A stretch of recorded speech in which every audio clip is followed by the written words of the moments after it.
It's Jane Dagny from Designers Today at the Las Vegas market with my friends and colleagues from Form Design Studio, Rafael Kalichstein and Joshua Rose. Welcome. Thank you. Thanks for having us. You guys I've been watching you on Instagram, flying Venice, France, Miami, your home base of LA. Yes. Welcome to Las Vegas. Yeah, and Atlanta and Dallas also, I think. Yeah, well, yes, because, what brings you here besides, I mean, I've seen you here a lot, but what brings you to Las Vegas market is your collection with global views. And how is that going? What's it like to see these beautiful objects and furnishings at these markets with your friends and new people that you've never met talking about it and being excited? What's that like? Thanks for asking that question. It's sort of a dream a little bit. I feel we're pitching ourselves. You know, as you know well, we've been doing art for Left Bank for a long time. Yes. And that was a really scary endeavor at first, a sort of soul-bearing opportunity. That was your first license in this big... It wasn't. Our first license was many years ago for a really wonderful run company, a woman named Leora Manet in Transocean. Sure. So we worked with them many years ago, but the artwork was more personal and more intimate. So that was a scary beginning. But this is really an oeuvre. It's really an offering from a great deal of our history and our experience, and it's really exciting to be able to share it with this community. It's a pretty amazingly full circle moment because this is the first market. We started coming here over a decade ago when designers weren't coming to Las Vegas market. And we came here before going to High Point. So this is our first major furniture market. So to come back here and walk in Building A and right in the corner see our logo and our pieces so beautifully presented by Global is a very exciting and rewarding experience. I feel like when I saw your pieces and the presentation, there's something that takes me back to very glamorous movie sets, a little bit of Art Deco mixed with, there's that kind of vibe, and it just feels very luxurious and simple. Yeah, great, beautiful lines. Thank you. And I think that, in our magazine, we talked a little bit about how the naming of your collection, and I think one thing that other designers and people know about you is your thoughtfulness, and that you're not just putting out crap. I mean, everything you do is intentional, and really comes from a place of, I think, love and admiration. So, just your collection, the naming of it, and how you kind of brought your friends and family into that. What was that like? So the collection really was inspired by a sourcing trip. We had an exceptionally wonderful project we were working on, and we had the great good fortune to go looking for antique materials in Europe. And Josh put together an extraordinary itinerary, and this is sort of the condensed version because it's a big story. We met someone by accident with whom we had a very deep connection, and he introduced us to a lot of other people with whom we made very deep connections.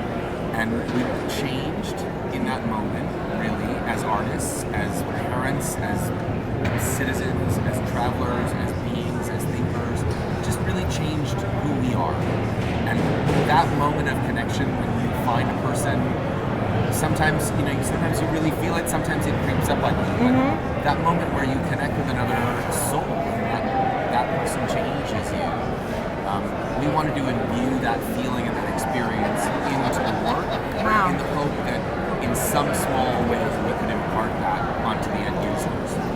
And we came home with this sense, and we wanted to express it without limitation.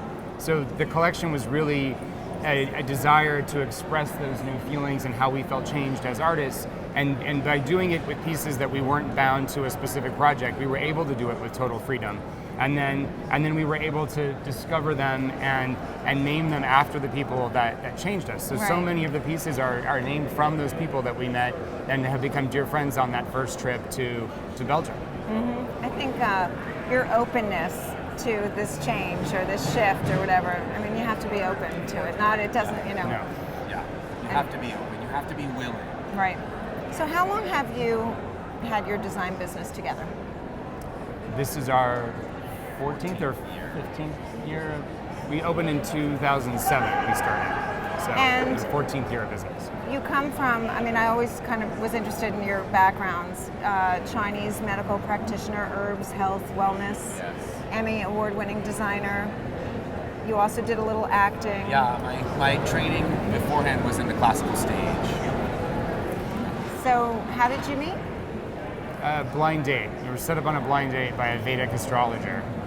Oh, wow. But it wasn't an official astrological date. He just said he had done both of our charts, but he said we were two good people that should know each other.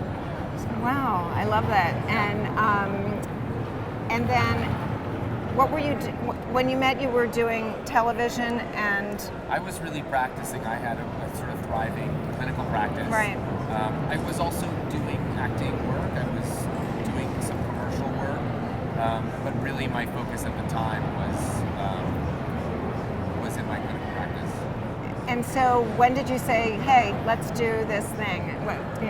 We bought a house together several months into dating, very early, and renovated the house on a shoestring budget. And in that process, we really enjoyed it, and we had both had experiences with that work. My father was a developer growing up, so I was always doing different things with him and seeing him develop. And Rafi had worked in construction, and so we had experience there, but never doing it together and in our home. And we ended up, that kind of just became the impetus. We talked to our friend who was a real estate broker who said we had added a significant value on a shoestring budget, and we said, well, should we do this for a living? And it would allow us to be together. And we both knew that if what we were doing in film and television blew up, we wouldn't be able to be around our daughter as much as we wanted to be. So it was a chance to be creative, still be storytellers, work in the visual arts, and be together and be close as a family. Yeah, and you've never looked back, and you've grown, and here we are. Next question. You've just come back from Maison. I've never been, so I look and Coming with us. I'd love to go in September, but what did you see that wowed you? Like an overall sort of, what were you really grabbed by this time? For me, it's a mixture of things, but really the fabric introductions are one of the highlights for me because it's sort of the fashion aspect of what it is that we do.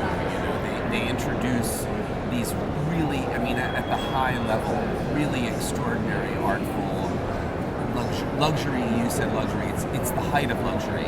It's the fabrics. Yeah, Deco Off, which happens during Maison in January. It's the runway of the design world. So you're seeing all of the new fabric houses introduce their collections, fabric and wall covering. So that's always a wonderful treat. Nobilis gave an incredible, beautiful work and just a wonderful show. The creative director and the CEO of the company are marvelous people, and to get that connection.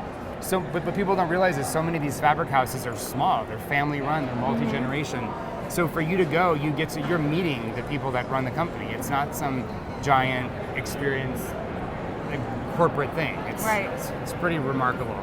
And at Maison Objet, what was I think exciting to me was there seemed to be a greater sense of risk, and that people were showing up differently.